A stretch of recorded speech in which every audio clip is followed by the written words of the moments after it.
Hello friends, I'm so happy to have you guys here.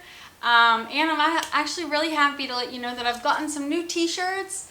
I bought some new t-shirts today and I found a company that was very local to where I'm at, and they're the only privately owned Christian store within a 100-mile radius from where I live. So I purchased a bunch of Christian apparel and I'm really excited to start wearing more Christian apparel on this channel, but that's not what we're here to do. I'm going to be reading Exodus, and I'm starting with chapter 16 of Exodus. So grab your Bible and open up to Exodus chapter 16. I'll be reading out of the NLT. Manna and quail from heaven. Then the whole community of Israel set out from Elim and journeyed into the wilderness of Sin, between Elim and Mount Sinai. They arrived there on the 15th day of the second month, 1 month after leaving the land of Egypt. There too the whole community of Israel complained about Moses and Aaron. "If only the Lord had killed us back in Egypt," they moaned. "There we sat around pots filled with meat and ate all the bread we wanted, but now you have brought us into the wilderness to starve us all to death." Then the Lord said to Moses, "Look, I'm going to rain down food from heaven for you. Each day the people can go out and pick up as much food as they need for that day. I will test them in this to see whether or not they will follow my instructions. On the sixth day they will gather food, and when they prepare it, there will be twice as much as usual." So Moses and Aaron said to all the people of Israel, "By evening you will realize it was the Lord who brought you out of the land of Egypt." How could they not realize this already? "In the morning you will see the glory of the Lord, because he has heard your complaints, which are against him, not against us. What have we done that you should complain about us?" Then Moses added, "The Lord will give you meat to eat in the evening and bread to satisfy you in the morning, for he has heard all your complaints against him." "What have we done?" "Yes, your complaints are against the Lord, not against us."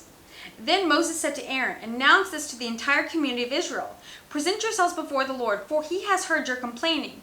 And as Aaron spoke to the whole community of Israel, they looked out towards the wilderness. There they could see the awesome glory of the Lord in the cloud. Then the Lord said to Moses, "I have heard the Israelites' complaints.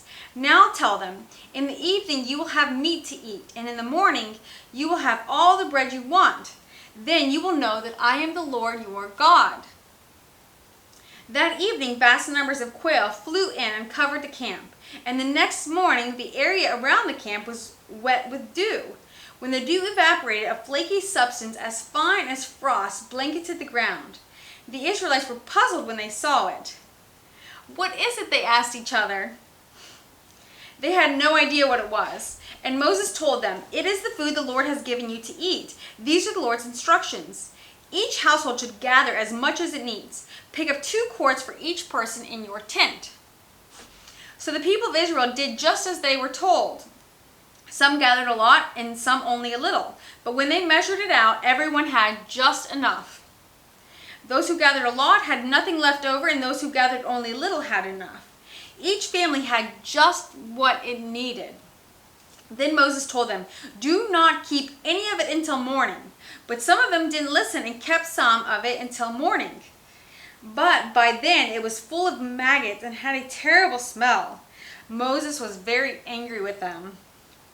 After this, the people gathered the food morning by morning, each family according to its need.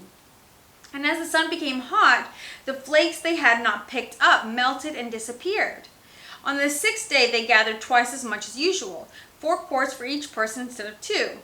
Then all the leaders of the community came and asked Moses for an explanation. He told them, "This is what the Lord commanded. Tomorrow will be a day of complete rest, a holy Sabbath, set apart for the Lord. So bake or boil as much as you want today, and set aside what is left for tomorrow." So they put some aside for the morning, just as Moses had commanded. And in the morning, the leftover food was wholesome and good. God is so wonderful, without maggots or odor. Moses said, "Eat this food today, for today is a Sabbath day dedicated to the Lord. There will be no food on the ground today. You may gather the food for 6 days, but the 7th day is the Sabbath. There will be no food on the ground that day." Some of the people went out anyway on the 7th day, but they found no food. The Lord asked Moses, "How long will these people refuse to obey my commands and instructions? They must realize the Sabbath is the Lord's gift to you. That is why he gives you a 2-day supply on the 6th day, so there will be enough for 2 days. On the Sabbath day, you must each stay in your place. Do not go out to pick food on the 7th day." So the people did not gather any food on the 7th day. The Israelites called the food manna. It was white like coriander seed, and it tasted like honey wafers. Then Moses said, "This is what the Lord has commanded. Fill a 2-quart container with manna to preserve it for your descendants. Then later generations will be able to see the food I gave you in the wilderness when I set you free from Egypt." Moses said to Aaron, "Get a jar and fill it with 2 quarts of manna. Then put it in a sacred place before the Lord to preserve it for all future generations." This makes me feel like that ark is going to be found, but that's my opinion. I don't know. Who knows? God knows. Aaron did just as the Lord had commanded Moses. He eventually placed it in the Ark of the Covenant in front of the stone tablets inscribed with the terms of the covenant. So the people of Israel ate until they came to the border of the land of Canaan. The container used to measure the manna was an omer, which was 1/10 of an ephah. It held about 2 quarts. Chapter 17 of Exodus. Water from the rock. At the Lord's command, the whole community of Israel left the wilderness of Sin and moved from place to place. Eventually, they camped at Rephidim, which there was no water there for the people to drink. So once more, the people complained against Moses. "Give us water to drink," they demanded. "Quiet," Moses replied. "Why are you complaining against me? And why are you testing the Lord?" But tormented by thirst, they continued to argue with Moses. "Why did you bring us out of Egypt? Are you trying to kill us, our children, and our livestock with thirst?"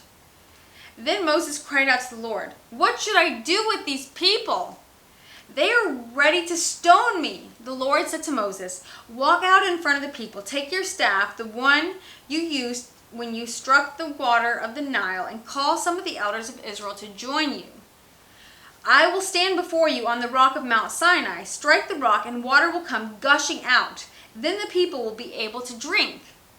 So Moses struck the rock as he was told, and water gushed out as the elders looked on. Amazing. Moses named the place Massah, which means test, and Meribah, which means arguing, because the people of Israel argued with Moses and tested the Lord by saying, "Is the Lord here with us or not?" While the people of Israel were still at Rephidim, the warriors of Amalek attacked them. Moses commanded Joshua, "Choose some men to go out and fight the army of Amalek for us tomorrow. I will stand at the top of the hill, holding the staff of God in my hand."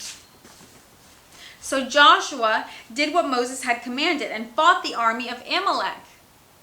Meanwhile, Moses, Aaron, and Hur climbed to the top of a nearby hill.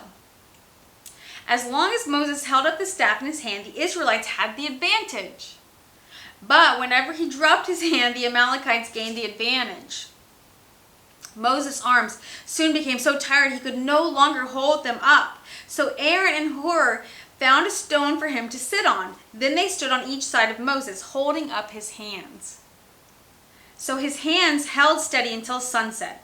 As a result, Joshua overwhelmed the army of Amalek in battle. After the victory, the Lord instructed Moses, "Write this down on a scroll as a permanent reminder and read it aloud to Joshua. I will erase the memory of Amalek from under heaven." Moses built an altar there and named it Yahweh Nisi, which means "the Lord is my banner." He said, "They have raised their fist against the Lord's throne, so now the Lord will be at war with Amalek generation after generation." Absolutely beautiful. Exodus 18 is coming up next, Jethro's visit to Moses. And little side note, I know YouTube doesn't say to do this, but I am not here for YouTube, I'm here for God. And some of the channels that I really enjoy watching before I read the Bible, and even just when I'm in my study, is Skip Heitzig's The Bible from 30,000 Feet, as well as his other deep dive expound videos. And one that I was watching just before filming this is, I think it's Randy Smith's One Book, 1 Hour. And it's really nice to hear people that went to seminary and both of these men lived in Israel for a while. So not only are they passionate about the Lord and passionate about His Word, but they are so passionate that they lived in Israel for some time. And they're very knowledgeable, and I do pray to be that knowledgeable, not for my wisdom, but for God's glory. So maybe those channels will bless you like they bless me. And I'm really grateful to have you guys here. I'm going to try to read one more. Just long work days for me, but this is where I'm happy and at peace. So thanks for joining me, and I'm hoping to read Exodus 18 right next. So I hope you come right on back.